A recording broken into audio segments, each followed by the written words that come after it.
بسم اللہ الرحمن الرحیم۔ شروع اللہ کے نام سے جو بڑا مہربان نہایت رحم والا ہے۔ اہدنا الصراط المستقیم، بنیادی طور پر ایاک نعبد و ایاک نستعین، بندوں کا عہد تھا اپنے رب کے ساتھ، اور اہدنا الصراط المستقیم اس عہد پر استقامت کی دعا ہے۔ صوفیاء کا قول ہے الاستقامت خیر من الف کرامت،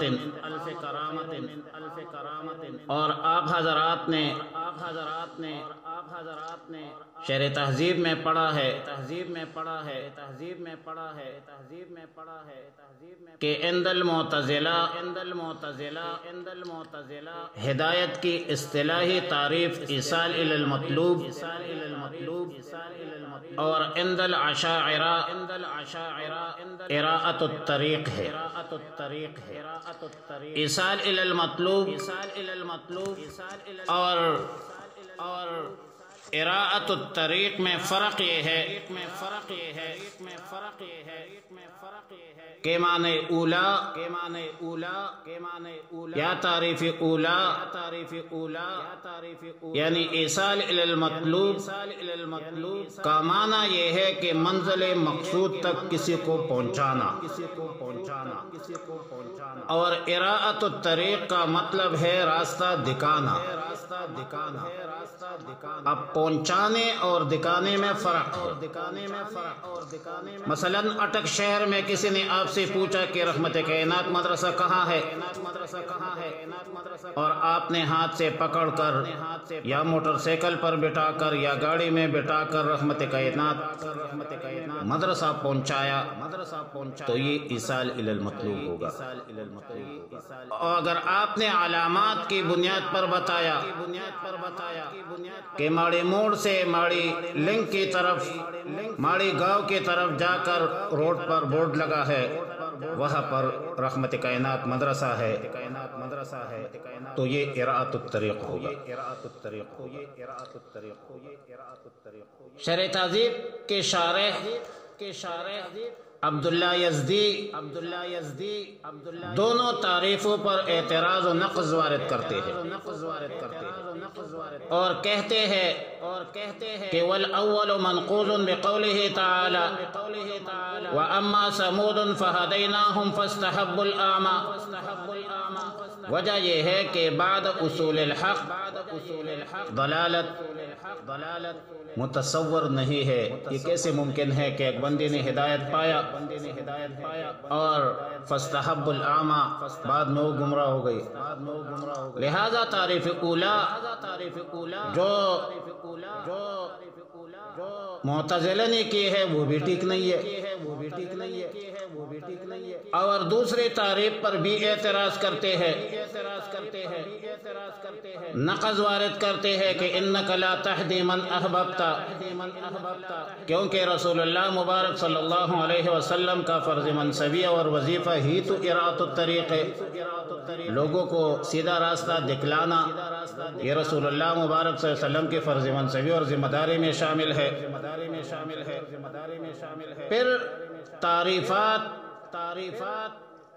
اور نقص کے بعد محاکمہ کرتے ہیں،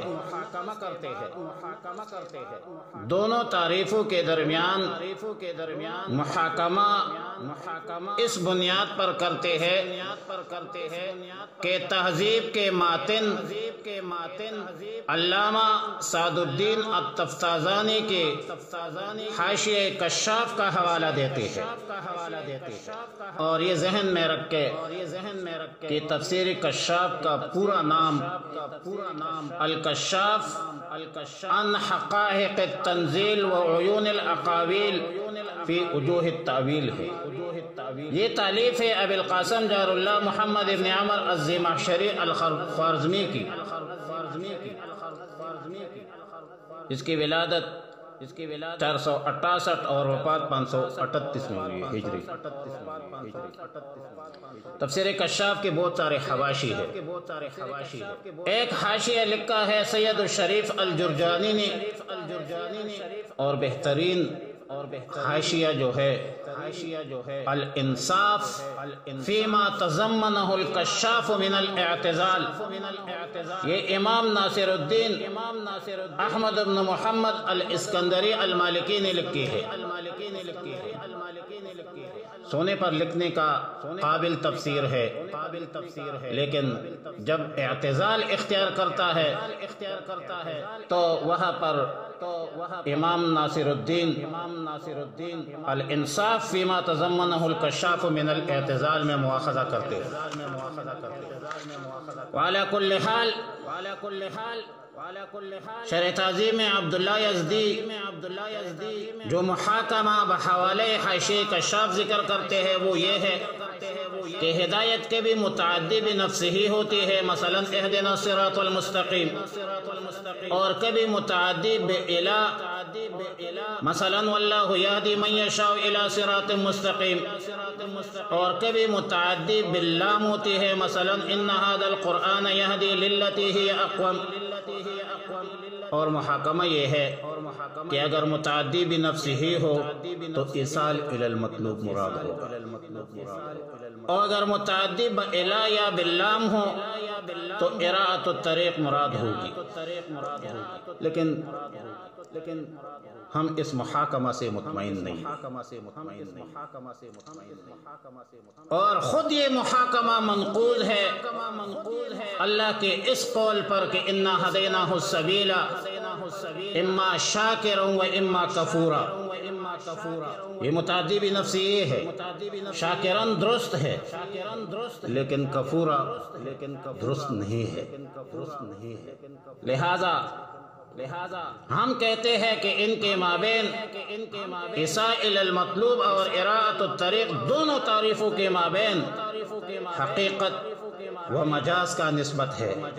ایصال الی المطلوب معنی حقیقی ہے، اور اراءۃ الطریق معنی مجازی ہے۔ الصراط المستقیم یہ مرکب توصیفی ہے، اور اس سے مراد الطریق الحق، اور طریق الحق ملت الاسلام ہے، مطلب بالکل سیدھا سادہ راستہ۔ اور اہدنا الصراط المستقیم کا ترجمہ یہ ہوگا کہ اہدنا الصراط المستقیم، چلا ہمیں سیدھی راستے پر۔ ایک بات اور ذہن میں رکھیں کہ ہدایت دو قسم پر ہے، ایک فطری ہے اور ایک کسبی ہے۔ فطری ہدایت محمول ہے اور اس کا دار و مدار ہے فطرت پر، اور یہ فطری ہدایت انسان اور غیر انسان سب کو شامل ہے، یہاں تک کہ جانور کا بچہ بھی پستان مادر سے دودھ کے حوالے سے رجوع کرتا ہے۔ یہ ہے فطری ہدایت۔ اور ایک ہے کسبی ہدایت، جو کتب سماویہ، تعلیمات نبویہ کے اساس پر حاصل ہوتی ہے، اور اس کے 4 درجات: انابت، ہدایت، استقامت اور ربط القلب۔ ہدایت وَيَهْدِي إِلَيْهِ مَنْ أَنَابَ، ہدایت جس کا تفصیلاً تذکرہ ہوا۔ تیسری چیز استقامت، إِنَّ الَّذِينَ قَالُوا رَبُّنَا اللَّهُ ثُمَّ اسْتَقَامُوا تَتَنَزَّلُ عَلَيْهِمُ الْمَلَائِكَةُ، اور چوتھی چیز وہ ربط القلب ہے۔